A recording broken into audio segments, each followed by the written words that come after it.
Hi, my name's Dennis Reed. I'm the chairman of RPS, Retail Performance Specialists, and we specialise in healthcare with physios, pharmacy, optoms, doctors, dentists, etc. in performance improvement.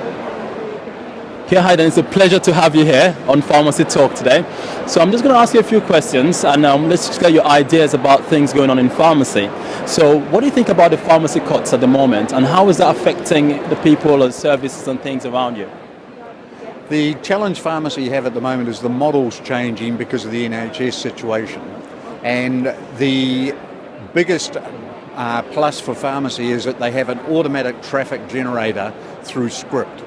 And then it's how well do you look after the patients and the customers once they come over the lease line, and how good are you at making them feel special, having an environment where it's easy for them to engage with your products and services, and also having your people professional enough to be able to introduce the products and services so the customer gets the opportunity to make the choice rather than being imposed on.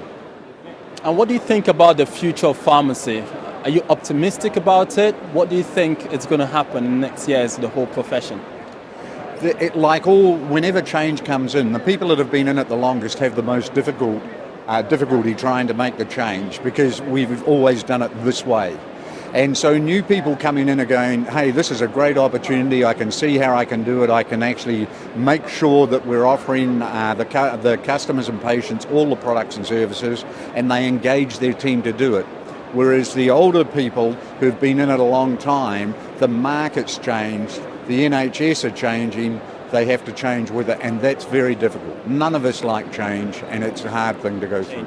How do pharmacists today prepare for these changes?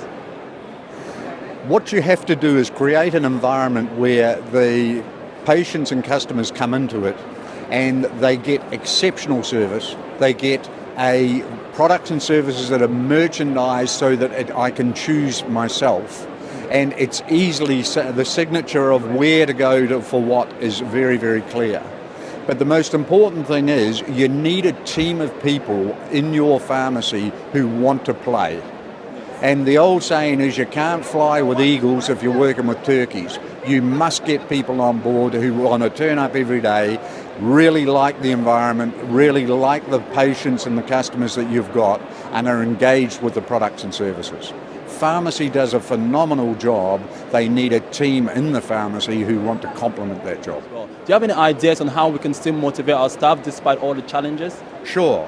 My background is I spent 10 years of my life going around the world playing sport, and I'm originally from New Zealand, and I worked with the 84, 88 and 92 Olympic teams. The reality is it's very difficult to motivate people without a gun. What you have to do, and one of the best netball coaches in the world, a lady called Lois Muir, she said, Dennis, I've never ever motivated a player, I've just created an environment where they motivate themselves. And to do that, what you have to do is the owner has to set up the standards, and then you put them into non-negotiable standards. So when you turn up, this is what's great and this is what's not acceptable. And then you coach the heck out of the people just to deliver an outstanding result. If I'm an average pharmacist, but I'm an exceptionally good marketer and people manager, I'm probably going to outperform someone who's an exceptional pharmacist. So you need to have a commercial understanding of what works, what needs to happen, and you've got to drive traffic, convert traffic and retain traffic. And does the team understand they have a responsibility at the end of each day to deliver a number? So the difference between a good day, good week, good month, good quarter, a good year, did we deliver the number? So you must be outcome focused, exactly the same as Olympic athletes. What do I have to do this week, next month to make sure I get on the podium at the Olympics?